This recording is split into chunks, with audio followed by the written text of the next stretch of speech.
నమస్కారం SRK news కి స్వాగతం. ముందుగా హెడ్లైన్స్.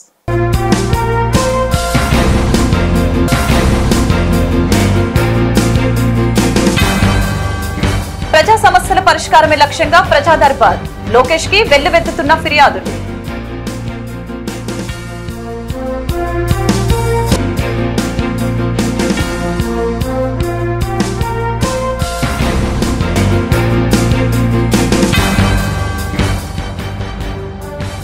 పోలవరం పాపం చంద్రబాబుదే.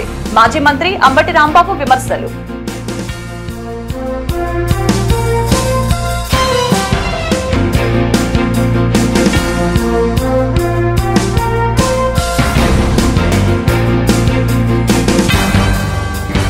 జీజీహెచ్ లో గ్యాస్ట్రోఎంట్రాలజీ విభాగం ప్రారంభం. 10 పడకలతో సిద్ధం చేసిన అధికారులు.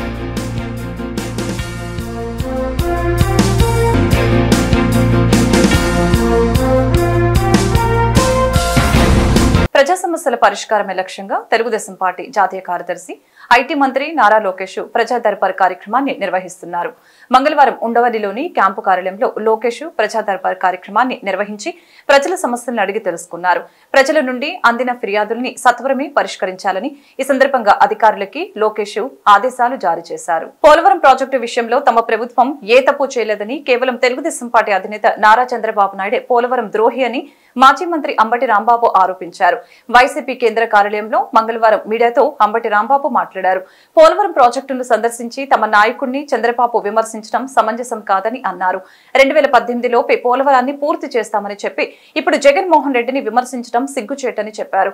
గతంలో పోలవరాన్ని అడ్డుపెట్టుకుని చంద్రబాబు సంపదని సృష్టించుకున్నారని, ఇప్పటికైనా తన తప్పుల్ని తాను గుర్తించాలని సూచించారు. ప్రపంచవ్యాప్తంగా ఈవీఎంలపై సందేహాలు వ్యక్తమవుతున్న నేపథ్యంలో చర్చ జరగవలసిన అవసరం ఉందని అన్నారు. ఆ మాటలన్నీ కూడా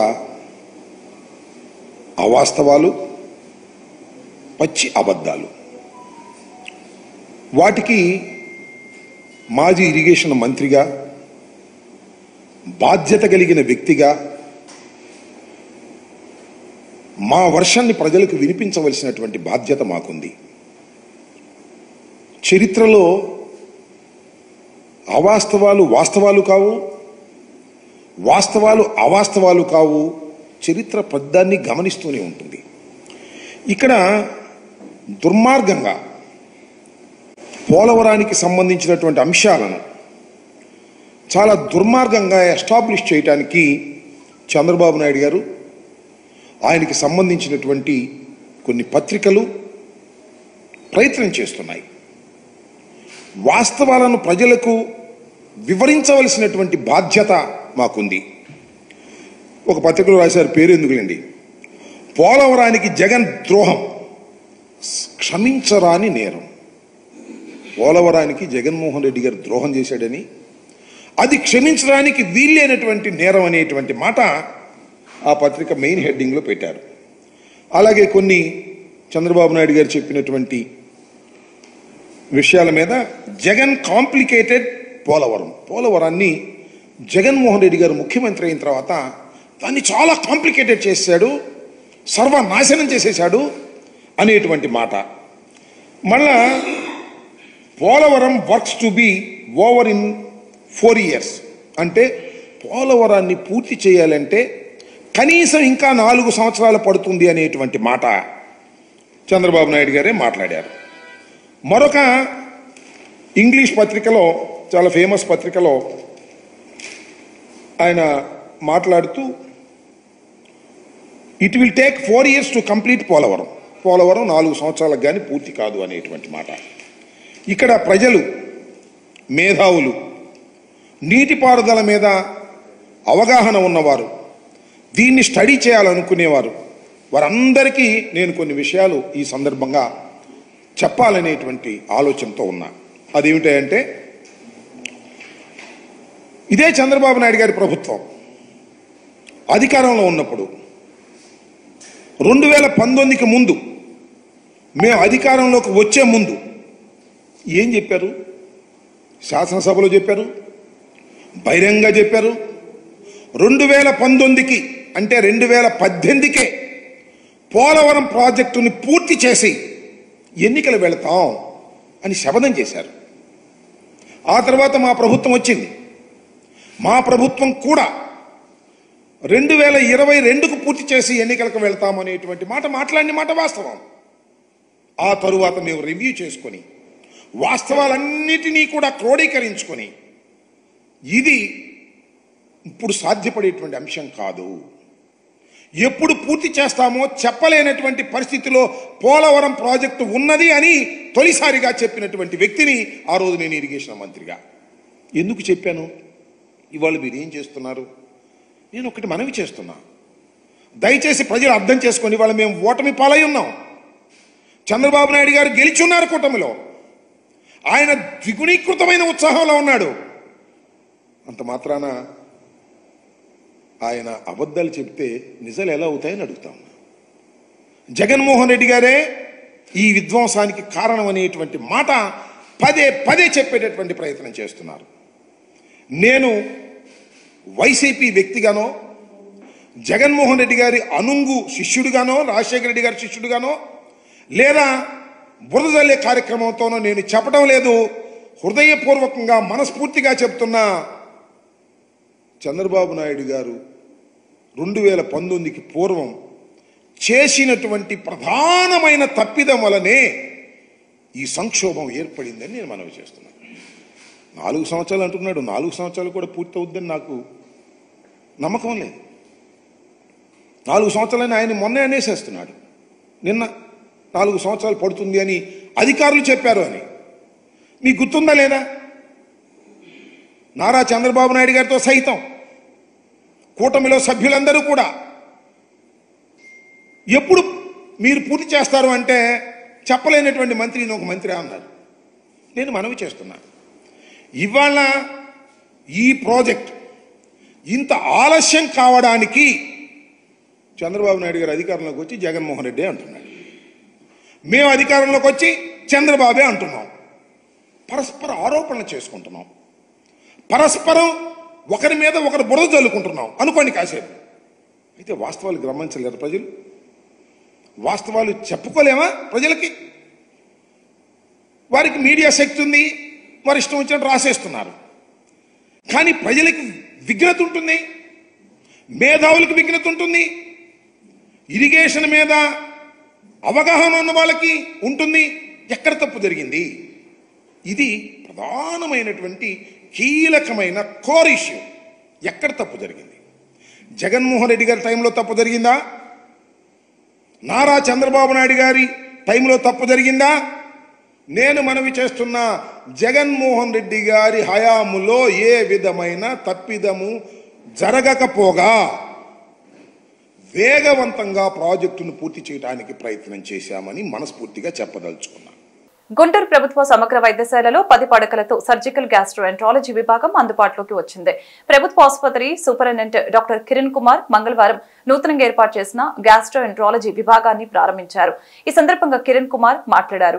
చరిత్రలో ఎప్పుడూ లేని విధంగా ప్రభుత్వ ఆసుపత్రిలో గ్యాస్ట్రోఎంట్రాలజీ విభాగాన్ని ఏర్పాటు చేశామని, ఈ విభాగాన్ని మరింతగా పటిష్టం చేయడానికి professor, associate professor, assistant professor తో పాటు సిబ్బందిని కేటాయించాలని కోరుతూ ప్రభుత్వానికి లేఖ రాయనున్నట్లు తెలిపారు.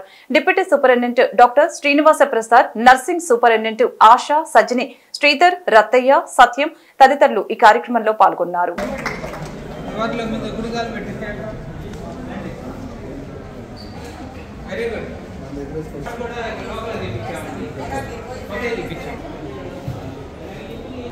నూతనంగా ఒక వార్డు ప్రారంభించడం అయితే మాత్రం ఈ హాస్పిటల్ చరిత్ర దాదాపు 60 సంవత్సరాల చరిత్ర ఉన్న ఈ హాస్పిటల్లో సర్జికల్ గ్యాస్ట్రోఎంట్రాలజీ అనే విభాగం అయితే మాత్రం ఇంతవరకు లేదు. మెడికల్ గ్యాస్ట్రోఎంట్రాలజీ విభాగం దాదాపు 40-50 ఏళ్ల క్రితమే సుబ్బరాభయ్య గారి ఆధ్వర్యంలో జరుగుతూ ఉండేది. దానికి ఇప్పుడు సూపర్ స్పెషాలిటీ డాక్టర్లు పీజీ కోర్సు కూడా వచ్చింది, మెడికల్ డాక్టర్లు కూడా ఉన్నారు. బట్ సర్జికల్ గ్యాస్ట్రోఎంట్రాలజీ లేకపోవడంతో ఇప్పుడు కూడా పేషెంట్ని ఎక్కడికి పంపించాలంటే రూయా హాస్పిటల్ తిరుపతికి పంపించడం, స్విమ్స్ తిరుపతికి పంపించడం, అవసరమైతే ఇంకా హైదరాబాద్ పంపించడం అలాంటివి జరుగుతూ ఉండేది. ఇక్కడైతే మాత్రం సౌకర్యం లేక చాలామంది critical complex surgeries, hepatobiliary and gastroenterology intestinal surgeries అన్నీ కూడా రిఫరల్ సెంటర్లానే గుంటూరు ఉన్నప్పుడు ఇక్కడే చేయాలన్న ఉద్దేశంతో ఇక్కడ గ్యాస్ట్రోఎంట్రాలజీ విభాగాన్ని డెవలప్ చేయాలని గవర్నమెంట్ కూడా తీవ్రంగా ఆలోచించి ఇక్కడ లివర్ ట్రాన్స్ప్లాంటేషన్ కూడా జరగాలనే ఉద్దేశంతో సర్జికల్ గ్యాస్ట్రోఎంటరాలజీ విభాగాన్ని డెవలప్ చేయడానికి కోసం ప్లాన్స్ వేశారు. డిఎంఈ గారు నరసింహం గారు కానీ మన స్పెషల్ చీఫ్ సెక్రటరీ కృష్ణబాబు గారు కూడా సర్జికల్ గ్యాస్ట్రోఎంటరాలజీ విభాగం లేకపోతే గుంటూరులో ఇబ్బంది అవుతుందనే ఉద్దేశంతో ఆయన దృష్టికి తీసుకొచ్చినప్పుడు అనంతపూర్లో ఒక పోస్టు, ఈ 2 పోస్టులు అఫీషియల్గా క్రియేట్ అయి ఉన్నాయి. ఇక్కడైతే మనకు ఒక పోస్ట్ కూడా లేదు, ఒక డిపార్ట్మెంట్ కూడా లేదు. అక్కడి నుంచి ఒక పోస్టు ఇక్కడ ట్రాన్స్ఫర్ చేపిస్తాను కిరణ్ గారు, ఇమ్మీడియట్గా మీరు దాన్ని తీసుకొని సర్జికల్ గ్యాస్ట్రోఎంటరాలజీ విభాగాన్ని డెవలప్ చేయండి అని నాకు చెప్పడం జరిగింది. ఇవాళ కొత్తగా ఒక నూతనంగా ఒక వార్డు ప్రారంభించడం అయితే మాత్రం ఈ హాస్పిటల్ చరిత్ర దాదాపు 60 సంవత్సరాల చరిత్ర ఉన్న ఈ హాస్పిటల్లో సర్జికల్ గ్యాస్ట్రోఎంటరాలజీ అనే విభాగం అయితే మాత్రం ఇంతవరకు లేదు. మెడికల్ గ్యాస్ట్రోఎంటరాలజీ విభాగం దాదాపు 40-50 ఏళ్ల క్రితమే సుబ్బరామయ్య గారి ఆధ్వర్యంలో జరుగుతూ ఉండేది. దానికి ఇప్పుడు సూపర్ స్పెషాలిటీ డాక్టర్లు పీజీ కోర్సు కూడా వచ్చింది, మెడికల్ డాక్టర్లు కూడా ఉన్నారు. బట్ సర్జికల్ గ్యాస్ట్రోఎంటరాలజీ లేకపోవడంతో ఇప్పుడు కూడా పేషెంట్ని ఎక్కడికి పంపించాలంటే రూయా హాస్పిటల్ తిరుపతికి పంపించడం, స్విమ్స్ తిరుపతికి పంపించడం, అవసరమైతే ఇంకా హైదరాబాద్ పంపించడం అలాంటివి జరుగుతూ ఉండేది. ఇక్కడైతే మాత్రం సౌకర్యం లేక చాలామంది critical complex surgeries, hepatobiliary and gastroenterology surgeries అన్నీ కూడా రిఫరల్ సెంటర్లానే గుంటూరు ఉన్నప్పుడు ఇక్కడే చేయాలన్న ఉద్దేశంతో ఇక్కడ గ్యాస్ట్రోఎంటరాలజీ విభాగాన్ని డెవలప్ చేయాలని గవర్నమెంట్ కూడా తీవ్రంగా ఆలోచించి ఇక్కడ లివర్ ట్రాన్స్ప్లాంటేషన్ కూడా జరగాలనే ఉద్దేశంతో సర్జికల్ గ్యాస్ట్రోఎంటరాలజీ విభాగాన్ని డెవలప్ చేయడానికి కోసం ప్లాన్స్ వేశారు. డిఎంఈ గారు నరసింహం గారు కానీ మన స్పెషల్ చీఫ్ సెక్రటరీ కృష్ణబాబు గారు కూడా సర్జికల్ గ్యాస్ట్రోఎంటరాలజీ విభాగం లేకపోతే గుంటూరులో ఇబ్బంది అవుతుందనే ఉద్దేశంతో ఆయన దృష్టికి తీసుకొచ్చినప్పుడు అనంతపూర్లో ఒక పోస్టు, ఈ 2 పోస్టులు అఫీషియల్గా క్రియేట్ అయి ఉన్నాయి. ఇక్కడైతే మనకు ఒక పోస్ట్ కూడా లేదు, ఒక డిపార్ట్మెంట్ కూడా లేదు. అక్కడి నుంచి ఒక పోస్టు ఇక్కడ ట్రాన్స్ఫర్ చేపిస్తాను కిరణ్ గారు, ఇమ్మీడియట్గా మీరు దాన్ని తీసుకొని సర్జికల్ గ్యాస్ట్రోఎంటరాలజీ విభాగాన్ని డెవలప్ చేయండి అని నాకు చెప్పడం జరిగింది. అలానే లివర్ ట్రాన్స్ప్లాంటేషన్ జీవనధార నుంచి కూడా మనకి పర్మిషన్ కూడా అప్లై చేసాం, ఆ పర్మిషన్ కూడా రావడం జరిగింది. పారిశుద్ధ్య సిబ్బంది మచ్చర విధానాన్ని రోడ్లపై కాకుండా శానిటేషన్ కార్యాలయంలోనే నిర్వహించాలని Andhra Pradesh municipal workers union demand చేసింది. ఈ డిమాండ్తోనే మంగళవారం గుంటూరు నగరపాలక సంస్థ కార్యాలయం వద్ద మున్సిపల్ వర్కర్స్ యూనియన్ ధర్నా కార్యక్రమాన్ని చేపట్టింది. ఇందులో భాగంగా మున్సిపల్ వర్కర్స్ యూనియన్ రాష్ట్ర ఉపాధ్యక్షులు కోట మాల్యాద్రి, నగరాధ్యక్షులు బందెల రవికుమార్ మాట్లాడారు. సచివాలయాల వద్ద రోడ్లపై మచ్చర వేయడం కారణంగా పారిశుద్ధ్య సిబ్బంది ఇబ్బంది పడుతున్నారని, రాష్ట్రంలో అధికారంలోకి వచ్చిన ప్రభుత్వం పాత పద్ధతిని కొనసాగించాలని విజ్ఞప్తి చేశారు. ఏఐటీయూసీ నగర అధ్యక్షులు రావుల అంజుబాబు, వీరాంజనేయులు, వెంకట్రావు, రమేష్, రాంబాబు, మరియమ్మ తదితరులు ఈ ధర్నా కార్యక్రమంలో పాల్గొన్నారు.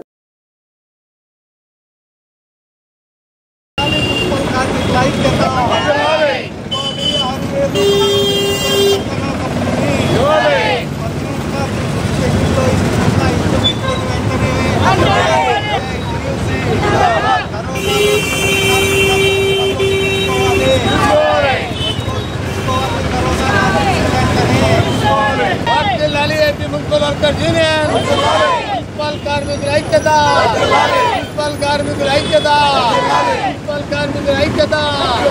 సచివాలయాల వద్ద మత్తర్లు నిలుపు చేయాలి, పాత పద్ధతినే మత్తర్లు వేయాలి, శానిటరీ ఆఫీసుల దగ్గర మత్తర్లు నిలుపుదల చేయాలి, ఇన్స్టాల్మెంట్ వెంటనే ఇవ్వాలి, ఇన్స్టాల్మెంట్ 6,000 రూపాయలు వెంటనే ఇవ్వాలి, 6,000 రూపాయలు ఇన్స్టాల్మెంట్ వెంటనే ఇవ్వాలి, 6,000 రూపాయలు ఇన్స్టాల్మెంట్ వెంటనే ఇవ్వాలి.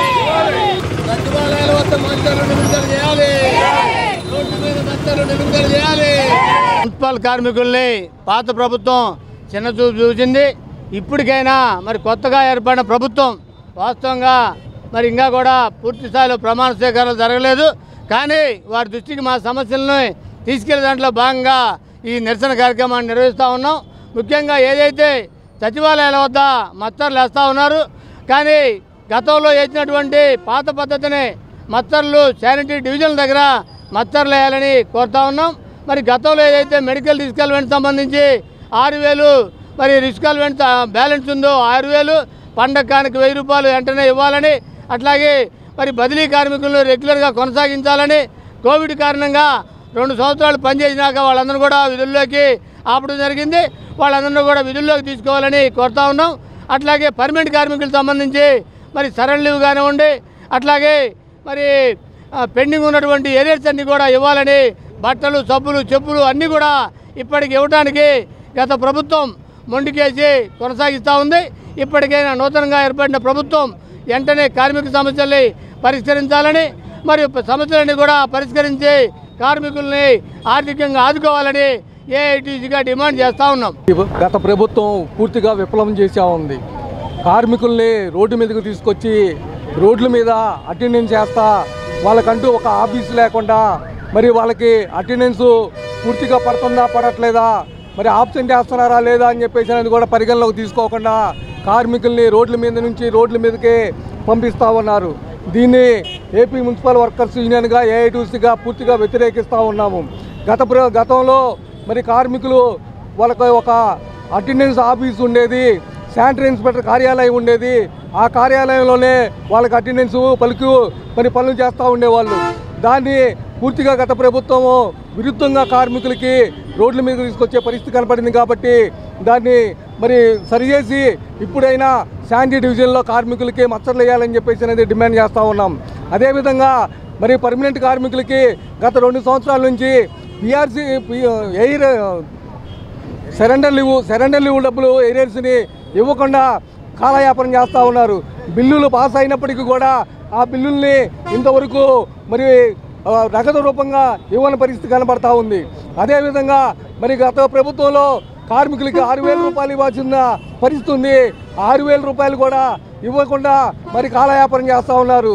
అదేవిధంగా మరి గత మహిళా దినోత్సవం రోజున కార్మికులకి 5 రోజులు స్పెషల్ క్యాజీలు ఇస్తామన్న గవర్నమెంటు మరి కొన్ని మున్సిపాలిటీల్లో మరి ఎప్పటికీ కూడా సెలవులు అమలు చేస్తున్నప్పటికీ కూడా గుంటూరు నగరపాలక సంస్థలో 5 రోజులు మహిళా కార్మికులకి సెలవులు ప్రత్యేకమైన సెలవులు ఇవ్వటం లేదు. వీటన్నిటిని వెంటనే పరిష్కరించాలని చెప్పేసి అనేది నగర కమిషనర్ గారికి విజ్ఞప్తి చేస్తా ఉన్నాము. న్యాయవాదులు, స్టాంప్ రైటర్లు, రైతులు భూ హక్కు చట్టం జీవోతో పాటు పట్టాదారు పాసు పుస్తకంపై జగన్ ఫోటోలని చించివేసి నిరసన వ్యక్తం చేశారు. భూ హక్కు చట్టం జీవోని ముఖ్యమంత్రి నారా చంద్రబాబు నాయుడు రద్దు చేసిన నేపథ్యంలో ఎమ్మెల్యే గల్లా మాధవి ఆధ్వర్యంలో కృతజ్ఞత కార్యక్రమం జరిగింది. గుంటూరు రిజిస్ట్రేషన్ కార్యాలయం వద్ద మంగళవారం జరిగిన ఈ కార్యక్రమంలో న్యాయవాదులు, స్టాంప్ రైటర్లు, రైతులు, టీడీపీ నాయకులు పాల్గొని థ్యాంక్ యూ సీఎం సార్ అంటూ తమదైన శైలిలో కృతజ్ఞతలు తెలిపారు.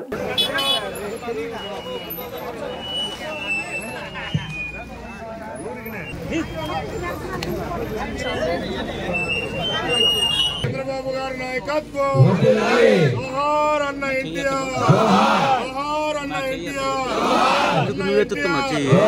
Thank you CM sir, thank you CM sir. Land title act రద్దు చేసినందుకు, ల్యాండ్ టైటిల్ యాక్ట్ రద్దు చేసినందుకు, ల్యాండ్ టైటిల్ యాక్ట్ రద్దు చేసినందుకు, ల్యాండ్ టైటిల్ యాక్ట్ రద్దు చేసినందుకు, ల్యాండ్ టైటిల్ యాక్ట్ రద్దు చేసినందుకు వర్ధిల్లాలి ఎన్డీఏ కూటమి, వర్ధిల్లాలి ఎన్డీఏ కూటమి, వర్ధిల్లాలి గల్లా మాధవి గారి నాయకత్వం, గల్లా మాధవి గారి నాయకత్వం, బ్రహ్మసాని గారి నాయకత్వం, బ్రహ్మసాని గారి నాయకత్వం. ల్యాండ్ టైటిలింగ్ యాక్ట్ దీనిని రద్దు చేయాల్సిందిగా 70 రోజులు మన అడ్వకేట్లు అందరూ కూడా దీక్ష చేపట్టిన విషయం ప్రతి ఒక్కరికి తెలిసిందే. అయితే చంద్రబాబు నాయుడు గారు ప్రచార భాగంలో ముందుగా చెప్పిన విధంగానే వచ్చి రాగానే ఈ యాక్ట్ ని రద్దు చేస్తాను అని చెప్పడం జరిగింది. అదే విధంగా ఆయన ప్రమాణ స్వీకారం అనంతరమే మరుసటి రోజే 2వ సంతకం ల్యాండ్ టైటిలింగ్ యాక్ట్ రద్దు పైన పెట్టి ప్రజలందరి మనసుల్లో ఆనందాన్ని నింపారు, ఒక భద్రతా భావాన్ని తిరిగి తీసుకొచ్చారు. ఎప్పుడు చంద్రబాబు నాయుడు గారి పాలనలో ప్రజలందరూ కూడా సుభిక్షంగా ఎంతో స్వేచ్ఛగా భద్రంగా ఉండే పరిస్థితుల్లో జగన్మోహన్ రెడ్డి గారి ప్రభుత్వంలో ప్రతిసారి ప్రతి చోట అన్ని వర్గాల వాళ్ళు కూడా అణిచివేతకి, అభద్రతకి గురయ్యారు. ఆఖరికి ఎంతో కొంత భూమో లేదంటే వారికి ఉన్న ఆస్తి కూడా లాగేసుకునే ఒక దుర్మార్గమైన ల్యాండ్ టైటిలింగ్ యాక్ట్ ని ప్రజలు రుద్దబోయి వారికి ఆ మాత్రం కూడా స్వేచ్ఛని, భద్రతని లేకుండా చేయాలి అని ఈ జగన్మోహన్ రెడ్డి ప్రభుత్వం ఎన్నో రకాలైన కుంచితత్వ ప్రయోగాలు చేయడం జరిగింది. వాటన్నిటినీ తిప్పికొడుతూ చంద్రబాబు నాయుడు గారు వచ్చి రాగానే రథం సగంటి ప్రజల్లో ఆనందాన్ని నిలిపారు. దీనికోసం ఇక్కడ అడ్వకేట్లు, రైతులు, స్టాంప్ రైటర్లు, డాక్యుమెంటర్లు ప్రతి ఒక్కరూ కూడా ఆయనకి రుణపడి ఉండాలి, రుణపడి ఉంటాము. ఆయనకి థ్యాంక్ యూ చెప్తూ ఈ రోజు thank you CM sir. YCP అధినేత జగన్మోహన్ రెడ్డి 5 ఏళ్ల పాలనలో తప్పుల్ని విమర్శించి ఈవీఎంలపై సందేహం వ్యక్తం చేయడం హాస్యాస్పదంగా ఉందని జన చైతన్య వేదిక రాష్ట్ర అధ్యక్షులు వల్లంరెడ్డి లక్ష్మణ్ రెడ్డి తెలిపారు. ఓటమి తర్వాత బ్యాలెట్ పద్ధతిని వినియోగించాలని జగన్ వ్యాఖ్యలు చేయడం వెనుక ఆంతర్యం ఏంటని ప్రశ్నించారు. అభివృద్ధి, ఉపాధిని పక్కన పెట్టి 2.70 లక్షల కోట్ల నగదు బదిలీ చేసి ఎన్నికల్లో విజయం సాధిద్దామని భావించిన జగన్మోహన్ రెడ్డికి ప్రజలు గుణపాఠం చెప్పారని గుర్తు చేశారు. ఇప్పటికైనా జగన్మోహన్ రెడ్డి చేసిన తప్పుల్ని సరిదిద్దుకోవాలని లక్ష్మణ్ రెడ్డి హితో పలికారు. భారతదేశంలో ఎన్నికల్లో ఓడిపోయిన రాజకీయ పార్టీలు, అభ్యర్థులు తమ ఓటమికి గల కారణాలను అన్వేషించకుండా, ఆ లోపాలను సవరించుకోవాలనే ప్రయత్నం చేయకుండా ఈవీఎంల వలన, ఎలక్ట్రానిక్ ఓటింగ్ మెషిన్స్ వలన ఓడిపోయాము అని ప్రజలకి చెప్పటం హాస్యాస్పదం. 1977లో భారత ప్రభుత్వం యొక్క సంస్థగా ఉన్న ఎలక్ట్రానిక్ కార్పొరేషన్ లిమిటెడ్ ఈసీఎల్ మొదటిసారిగా భారతదేశంలో ఎలక్ట్రానిక్ ఓటింగ్ మిషన్ని రూపొందించి ఆనాడున్న రాజకీయ పార్టీల నేతలందరికీ దాన్ని ప్రదర్శింపజేసి 1982లో మొదటిసారిగా కేరళ శాసనసభ ఎన్నికల్లో పేరూరు అనే నియోజకవర్గంలో అమలులోకి వచ్చింది. ఆనాటి నుంచి ఈరోజు వరకు దశల వారీగా ఈవీఎంల అమలు కొనసాగుతూ ఉంది. 1999 తర్వాత చాలా రాష్ట్రాల్లో ఈవీఎంలు ఉపయోగించారు. 2004లో అన్ని లోక్సభ నియోజకవర్గాల్లో 543 లోక్సభ నియోజకవర్గాల్లో ఈవీఎంలు ఉపయోగించారు. 2009లో ఉపయోగించారు. 14లో, 19లో వరుసగా ఉపయోగించడం ప్రారంభించారు. గతంలో అనేక పార్టీలు మా ఓటమికి ప్రధాన కారణం ఈవీఎంలని ట్యాంపరింగ్ చేయటం, అధికారంలో ఉన్న రాజకీయ పార్టీలు, కేంద్ర ప్రభుత్వంలో ఉన్న రాజకీయ పార్టీలు ఈ ట్యాంపరింగ్ గురి చేస్తున్నాయని, అందువల్ల మేము ఓడిపోయామని పదే చెప్తూ వచ్చారు. అనేక హైకోర్టుల్లోకి వెళ్ళటం జరిగింది, కేసులు వేయటం జరిగింది, సుప్రీంకోర్టు దాకా కూడా వెళ్ళినాయి. సుప్రీంకోర్టు చాలా స్పష్టంగా చెప్పింది, ఈవీఎంలో ట్యాంపరింగ్ జరగడానికి అవకాశం లేదు. కానీ ఓటర్కి, రాజకీయ పార్టీలకి, అభ్యర్థులకి వీరందరికీ నమ్మకం కలగడం కోసం వీవీప్యాట్ అనే మరొక యూనిట్ని ఈవీఎంలకి జతపరచడం ద్వారా తాము ఏ గుర్తుకు ఓటేసామో ఆ వీవీప్యాట్ స్క్రీన్ మీద ఒక 7 సెకండ్ల పాటు ఆ గుర్తు కనపడే విధంగా, అనంతరం ఆ స్లిప్ వీవీప్యాట్ యొక్క బాక్స్లోకి చేరాలని, ఎన్నికల తర్వాత అనుమానం వస్తే ఒక 2% వీవీప్యాట్ బాక్సులను ఓపెన్ చేసి ఆ స్లిప్స్ని లెక్కించి ఈవీఎం యొక్క తీర్పుతో సరిచేసుకోవాలని చెప్పడం జరిగింది. అది ఈరోజు దేశవ్యాప్తంగా అమలవుతాం. ప్రతి ఓటరు ఈవీఎంలో ఓటు వేసిన వెంటనే ఒక 7 సెకండ్ల పాటు వీవీప్యాట్ స్క్రీన్పై వారు ఏ ఓటుకు ఓటేసింది, ఏ గుర్తుకు ఓటేసింది కనపడుతుంది. ఆ స్లిప్పులన్నీ ఆ వీవీప్యాట్ బాక్స్లోకి చేరుతాయి. ఇన్ని పరిణామాలు జరిగిన తర్వాత కూడా, ఇంత పారదర్శకంగా ఈవీఎంలు పనిచేస్తున్న తర్వాత కూడా ఈరోజు కొన్ని రాజకీయ పార్టీలు ఈవీఎంల వల్ల ఓడిపోయాము, అవి ట్యాంపరింగ్ జరుగుతున్నాయి, అవి సక్రమంగా లేవు అనే అనుమానాన్ని ప్రజల్లో రేకెత్తించడానికి కృషి చేస్తున్నారు. మనం ఉపయోగిస్తున్న ఈవీఎంకి ఎలాంటి ఇంటర్నెట్ సదుపాయం కానీ, లేక వైర్ కనెక్టివిటీ కానీ, ఎలక్ట్రిసిటీ కనెక్టివిటీ కానీ ఇవేమీ అవసరం లేదు. ఇవేమీ అవసరం లేకుండా కేవలం బ్యాటరీ సహకారంతో ఈవీఎం పనిచేస్తుంది. అది కేవలం 17,000 రూపాయలతో ఈవీఎం సెట్ అంతా వస్తుంది. దీనివల్ల భారత ప్రభుత్వానికి ఎన్నికల వ్యయం గణనీయంగా తగ్గిపోతుంది. అంతకుముందు కోట్లాది బ్యాలెట్ పేపర్ని ప్రింటింగ్ చేయాలి, వాటిని భద్రపరచాలి, వాటిని స్టోర్ చేయాలి, వాటిని ట్రాన్స్పోర్ట్ చేయాలి, చాలా ఖర్చు ఉండేది. ఆ ఖర్చు చాలా వరకు తగ్గిపోయింది. అదేవిధంగా ఒక శాసనసభ నియోజకవర్గ అభ్యర్థి గెలుపుని ప్రకటించడం కోసం 30-40 గంటల సేపు వేచి చూడాల్సిన పరిస్థితి. వార్తలు ముగించే ముందు ముఖ్యాంశాలు మరొకసారి.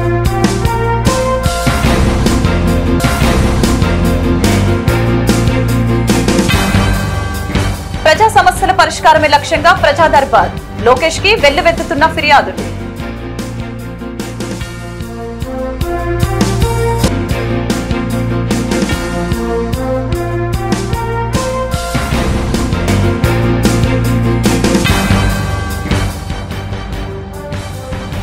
పాపం చంద్రబాబుదే. మాజీ మంత్రి అంబటి రాంబాబు విమర్శలు.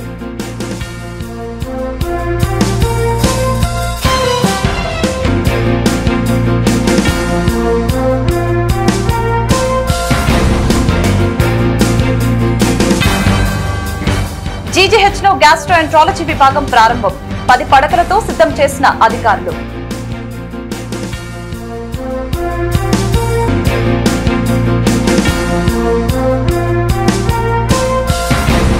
ఈ వార్తలు ఇంతటితో సమాప్తం. మరొక బులెటిన్లో మళ్ళీ కలుద్దాం.